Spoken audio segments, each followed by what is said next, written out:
All right, good morning. As I was getting all nervous over there, the Lord reminded me, which I don't know if it took the pressure off or put the pressure on, but I'm going to put the pressure on you now. That maybe what I'm about to say is for only one little person in here. And so, sometimes we come up here and we're like, I gotta say it right, I gotta make sure they're listening to me, I gotta look at them in the eyeballs. But maybe it, it's just for one little person, but that might be you. So you should listen, so you don't miss it. But it might not be for you, it might be for the person next to you, so don't talk to them. Just thinking out loud with you guys here. I'm trying to, it's a little confession time, read through the Bible in a year.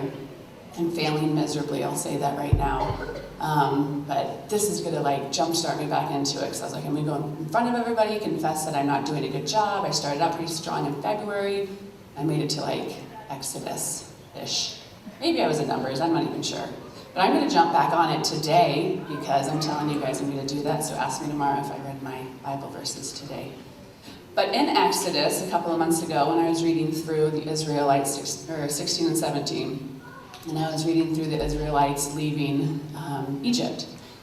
And it was talking about all the miracles. I just gone through all the plagues, and I'm like, that would be crazy to see that kind of stuff. Those miracles, that's insane. How did they not see that the Lord was after them and saving them and for them? And then they finally leave, and then they got to experience miracles like the parting of the Red Sea. Can you imagine? That would be crazy. And then the people chasing you and you guys think you're about to die, and then the water goes over them. That's an insane miracle that they got to see. And then after that, there was so many more things. They saw manna daily fall from the sky, which is weird, but an amazing miracle. They saw water come out of a rock, the pillar of cloud of fire. It was miracle after miracle that these Israelites saw. And I was reading about how they still doubted if God was for them. And I was reading it, and I was done.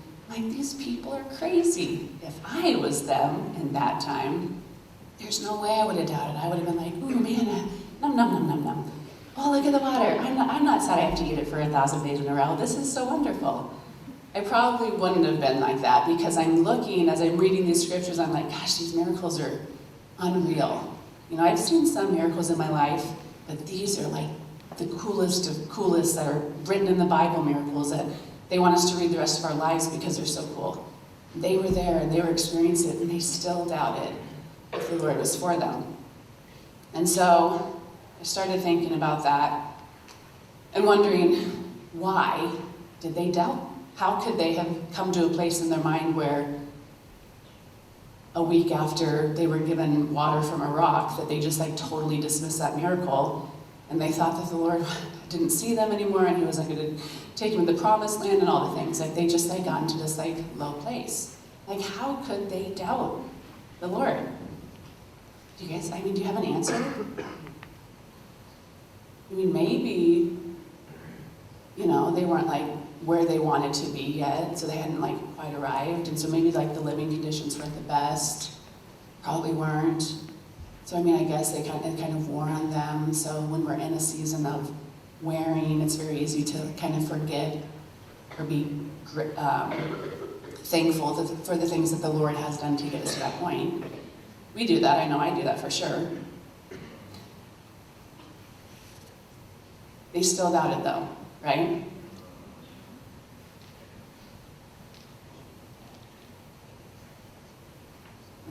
So I wanted to share some.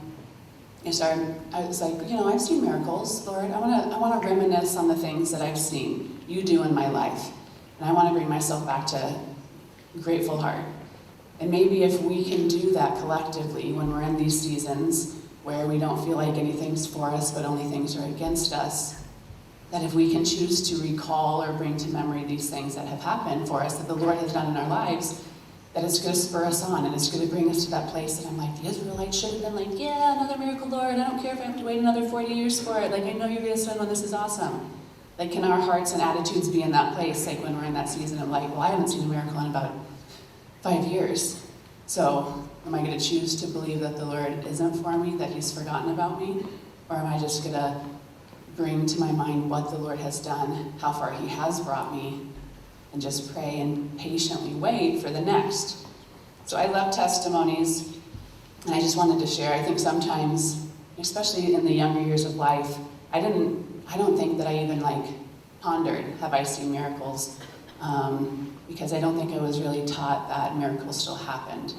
Because I would read the Bible and I'm like, yeah, the parting of the Red Sea never happens anymore. There's never bread coming down from the sky. That stuff doesn't happen. So no one ever told me miracles didn't happen, but I think I just kind of convinced myself that they didn't, because it was just oh, it's just in the Bible. That's the only time I saw it.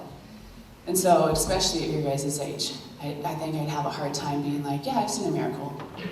But once I started kind of seeing those things happen, then I wanted the big miracles. I wanted the ones that people get on the stage and talk about, and it's just whoa, that's so incredible that the Lord did that. I can't believe the Lord did that. So then you long for these specific miracles, or you're Lord, I want you to do that in my life.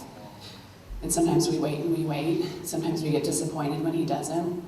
So I wanted to just share what I feel is a big miracle that the Lord's done, and then one that I feel is small. And I've asked a couple of other teachers to kind of just come up, because I think they're still so important, especially when you're in a season of life where you feel you haven't experienced a big enough miracle, that there still are things that the Lord has done, and maybe you're not even seeing it, that it was from the Lord.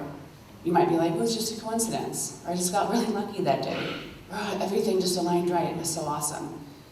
But I believe that that's the Lord giving you miracles. Even if you feel they're not big enough, there's still miracles that are sending you in a direction for the plans for your life. So my first one that I'm going to share is my bigger one, I'd say. And I have had a healing happen over my back, but that's not the one I'm going to share. This one kind of rocked me because I was walking and learning how to hear the Lord's voice. And so I was believing it was true. And so it was so fun to be Lord, what do you want to share with me today? And then feel it was being confirmed, that was from the Lord. And so Josh and I were both walking in this season. And he called me. That's when I got to stay at home with my little kids and sit on the couch all day and change diapers and long to be with human beings that weren't toddlers. That was that season of life. And so my husband called me. I was hey, what are you doing at work? Is it fun? Is it more fun than it is here? And he was hey, I just heard something pretty big from the Lord. I feel pretty rocked by it, and it's super out of my comfort zone. Would you ask the Lord what he shared with me? And when I get home from work, we'll discuss and see if it's the same. If it's the same, then that will give me the faith to step out and do this. I was this sounds fun. So I prayed. I was Lord, why'd you tell Josh? This is so fun. And I heard something, and I was ooh, I know Josh Keithley. He's not a risk taker, Lord. I don't think he's going to do that one. Give me another one. So I got two. So Josh came home. I don't even remember what the second one was because we didn't even get to it. But he comes home. I was what, let's play. This is a fun game. Let's go. And so he's okay, you tell me what you heard first. And I was well, pretty doubtful that you're going to say yes to this one because I feel it's pretty out of your comfort zone. It's out of mine too, for sure. But he's just say it. I was well, I think the Lord wants us to give our car to Hannah. Every time I tell this, it makes me cry.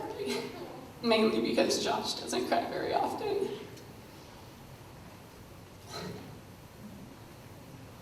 But he looks at me and he's he starts crying and he's who's Hannah? He's that's exactly what I heard.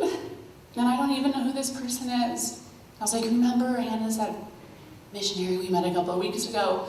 She was just walking in the Lord's path, and she's 29 and she has, or 21 and she has nothing. I do remember her. And so that just felt so big for me. It doesn't seem it was a miracle that the Lord spoke to both of us and confirmed it. It was so kind. It grew our faith in that season of us walking with the Lord. So that's my big miracle. My small miracle, which I think is a really good one for some of you upperclassmen who are and seniors who are man, I'm talking way too long. Man, I knew I was going to do that. I should have come up sooner, Jared. You told me. I know. Okay, really short. For you seniors who are like, what do I do with my life? I was in that season, my senior year of high school too, and I just was like, I don't know what I'm supposed to do. I had a couple of offers from a couple of colleges to play basketball, and I just couldn't pick. I was so afraid to pick the wrong college. And I felt like I wasn't. I was like, Mom, Dad, will you just tell me which one? I didn't want to make a decision and regret it and feel like I'm ruining my life. I didn't hear the Lord's voice in that season. And so, to me, miracles weren't happening, right? And so, the people that were scouting me said I had to like February 20th to give them a date. Like, they needed to know so they could move on to somebody else. So it was like the night before I had to talk to, you guys are still coming up, don't worry. You don't get to talk very long, sorry. It was the night before, and I got a call on the phone from a teammate. She was a freshman at the school that I ended up going to. And she was like, hey, my name's Elizabeth. I was just calling to see where you're at with your thoughts. I'll answer any question you want. I'll tell you how bad the coach is. Ask me anything. Let me just help you make your decision. So I had a great conversation with her. At the end of it, I think the next morning I was like, Mom, was that the Lord? Like, I wanted him to put a sign on a building when I was driving out and said, Carrie, go to this school or whatever. And that didn't happen, so I felt like the Lord was failing me, but that was just so subtle that I know that the Lord knew that I wasn't in a season of being okay, Lord, let me quiet my thoughts. So he put it on Elizabeth's mind to come and talk to me. So Mrs. Wright and Mrs. Stratton, will you guys come up here? Yeah, you're still going to talk. So they're going to share. I asked them to come up with the same thing, a big miracle that they've seen the Lord do, and a smaller one, just to kind of spur you on. And I really want you guys to start thinking, Lord, what miracles have I seen, and jot them down so we can have a heart of gratitude. Okay. All right. Can I tell my little one first? Yeah. Okay. So I think I was probably 12 or 13. We were playing street hockey, and we hit the puck into the weeds, and we're looking, and we're looking, and we're looking. We cannot find it. And finally one of us is like, let's just stop and pray. And so we all just stopped. We said, God, will you just show us where the puck is? We opened our eyes, and one of us was looking right at it. So there's my little miracle. It's bring God into everything. My big miracle, kind of two, is that I was able to go to Mozambique in my 20s, and I'd heard all these stories of blind eyes being open and deaf people getting their hearing. And so I'd been there for 6 months, and I was always praying for the person with the headache that got healed.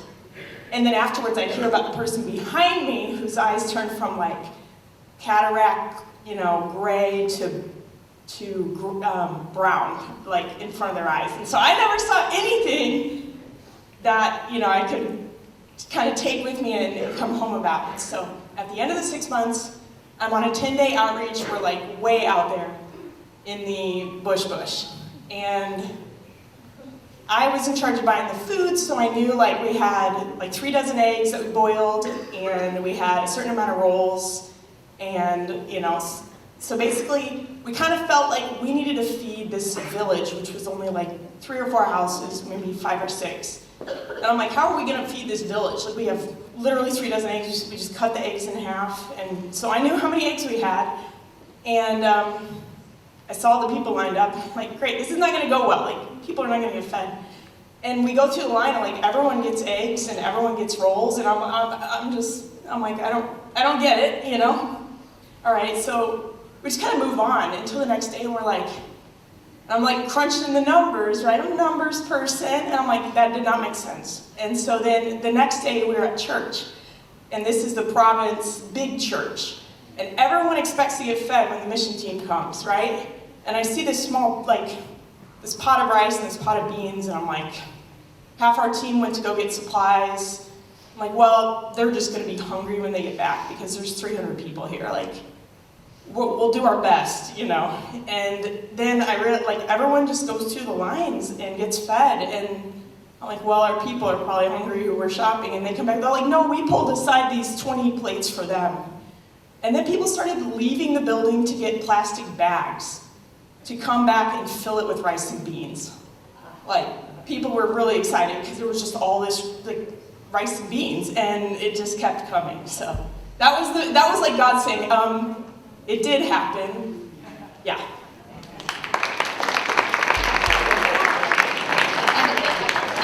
miracle junkie, so I'd go to conferences to see legs grow out and people, I never saw it. But I did experience a miracle when God works out my salvation. So when I think I have gone to the edge of myself, then God will show up and say, we'll see what I can do. So I was stepped away from the faith in college, came back when I was in my late 30s. Somehow we found ourselves doing training to lead a Bible study, and the pastor knew I didn't like to pray out loud, because you don't do that as a Presbyterian growing up, which is what I was. So she said, I need you to pray the 5-step prayer, and who has a physical ailment that needs healing? And this lady said, I have scoliosis, I'm gonna get it checked out tomorrow. It's really bad, I need prayer. So she's like, Susan, you go and pray. So I'm doing like, what am I gonna say? Like, align your vertebrae like this. Like, I was imagining a very specific way of how that spine should be healed. And then when I put my hand on her, it was warm, and it was like something was upset stomach. I was like, this is not what a spine is supposed to do. But I don't know what I was saying. I just know what I was experiencing. It felt like pop rocks going off. And I was like, okay, and you're healed, because that's what you're supposed to say in the 5-step prayer. And then the next day she sent an email, and she said, I did the x-ray, and my back is completely healed. And my response was, I did it!